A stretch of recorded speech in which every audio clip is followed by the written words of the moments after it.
Kapag narinig mo ang salitang buhaya at affected ka, malamang sa malamang, isa kang ang buhaya. Madam Speaker,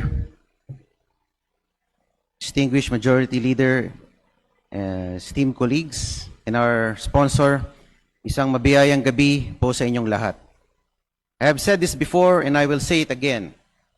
You cannot enhance the image of the House by silencing your critics. What the House needs is genuine institutional reform. Akala nyo ba ay mapapatahimik nyo si Kong Barsaga sa pagpuna sa katiwalaan ng gobyerno kung siya ay tatanggalin ninyo bilang kinatawan ng Dasmariñas City? Alam nyo naman na hindi. Wala na bang malayang pagpapahayag ng damdamin ngayon?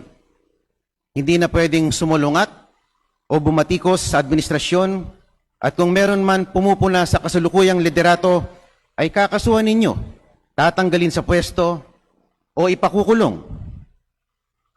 Saan ba nagugat ang lahat ng kasong ito? Dahil ba sa isang reels na ginawa ni Kong Miao Barsaga habang suspendido ang sesyon? O dahil tinawag niyang crocodile farm ang House of Representatives? Marami ba ang nasasaktan sa pahayag na ito?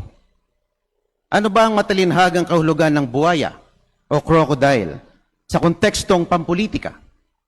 Matakaw, ganid sa pera at kapangyarihan, makasarili at inuuna ang sariling kapakanan bago ang kanyang nasasakupan. Hindi naman lahat ng House members ay maituturing na buhaya. Meron pa din naman matitino. When I see Kong Nonoy Defensor, I don't picture him as a buhaya. When I see Kong Ginto, Kong Son Shimura, or Kong Sid Ungab, I don't regard them as crocodiles. Kapag narinig mo ang salitang buhaya at affected ka, malamang sa malamang, isa kang ang buhaya. So I humbly appeal to my colleagues, kung ikaw ay hindi buhaya at si tingin mo ay hindi ka buhaya, I urge you to vote no on the expulsion of Kong Miao Kiko Barsaga. Thank you, Madam Speaker. Ang virtual voting ay matagal na pong isinasagawa sa House of Representatives. Kapag meron pong mahalagang batas na kailangan maipasa, ang mga kongresista ay maaring bumoto through electronic platforms kung wala sila sa plenaryo.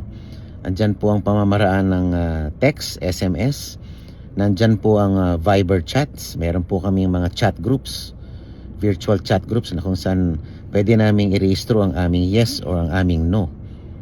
Pwede rin po kaming tumawag sa Secretary General para itala ang aming boto.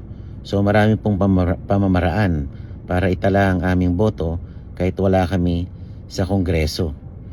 At kahit maging sa komite, pwede ka rin makiluhok sa committee deliberations.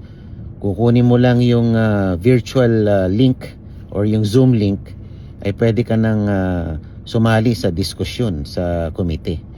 So ito po ay hindi na bago. Ito po ay nasasad sa aming House Rules na upon consultation with the majority and the minority, the House Speaker may allow virtual voting sa mga plenary voting at sa deliberations sa komite. Yun po, matagal na po yung video conferencing na yan at virtual voting na isinasagawa. Kahit na wala ng pandemya, ginagawa rin po nilang practice yan.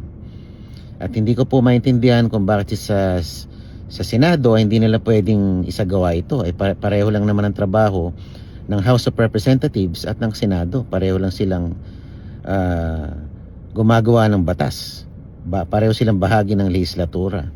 At kung matatandaan nyo po, nung nakaraang Kongreso, 17th or 18th Congress, ay naghain po ng resolusyon si then Senator Franklin Drilon at si Senator Ping Lacson para imungkahi ang pagpayag kay then Senator Laila de Lima para makilahok sa plenary deliberation sa Senado. Pero yan po ay nasa sa pagpapasya ng mayorya sa Senado. So hindi ko po maintindihan kung bakit noon ay minarapat nila na ito ay tamang mungkahi or hakbang. Pero ngayon, ito kanilang tinututulan. Pero kailangan maging consistent lang naman tayo.